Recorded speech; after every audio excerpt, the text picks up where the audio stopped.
Well, up next, if you read BuzzFeed, you may have noticed a piece recently by Kate Arthur. She's a reporter there. And she wrote it about Chip and Joanna Gaines. They're the couple behind the popular HGTV show called Fixer Upper. The piece attacked them for their Christian faith, saying they were against gay marriage, or more precisely, their church is against same-sex marriage. The title of the piece, Chip and Joanna Gaines' Church, firmly against same-sex marriage. Well, radio show host Tammy Bruce has written a lot about this story, and she joins us now. Tammy, it's great to see you. Hey, I was a little confused when I saw this piece. I don't watch the show or the channel. I know that they're big in the HGTV world, but they didn't seem maybe public enough figures to attack in BuzzFeed. What is this about? Look, I think that people say that you learn about individuals when they're successful. For the left in the last 8 years, we've learned that they're fascists, right? And I think that what we're seeing now after a decade of cultural success, I think the left is now looking for a new tact. And of course, we've always seen it, Christians are the target in general, as we've seen with bakers that won't bake cakes for weddings, etc. But now, since gay marriage is the law of the land and Americans generally are open to more of a fluid dynamic culturally, the left needs to find some other thing to argue. And in this case, I think it's a portend of something very difficult, in that they now want Christians to preemptively prove that they pay allegiance to conforming and to secular society. It's a new attack on Christians to let them know that effectively you are guilty until proven innocent. The great news is here, Tucker, is that this attack failed.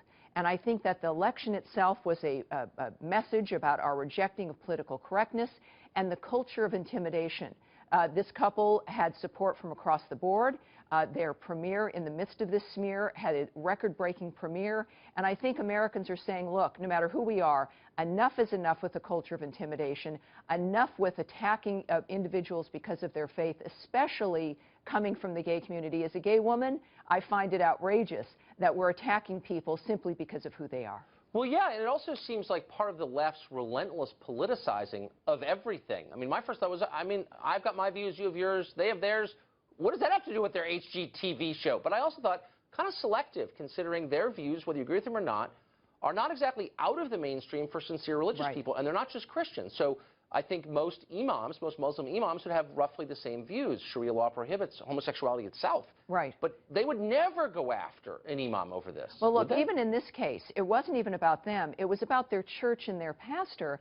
And here was an argument that they were somehow supposed to prove and answer an Inquisition's questions about who they are and what they stand for. The fact is, I only care about the choice she makes for the backsplash with the houses that she's updating. I don't care what they think, and as a gay person, as an American, it's about individual liberty, individual freedom, and that's what this election was about. And I hope that Americans are standing up against bullies, and in this case, that means we have to stand up against the American left. Well, that website particularly, which is really dishonest deeply. Tammy, thanks a lot. You explained that better than anyone I've heard. Thanks a lot. Thank you.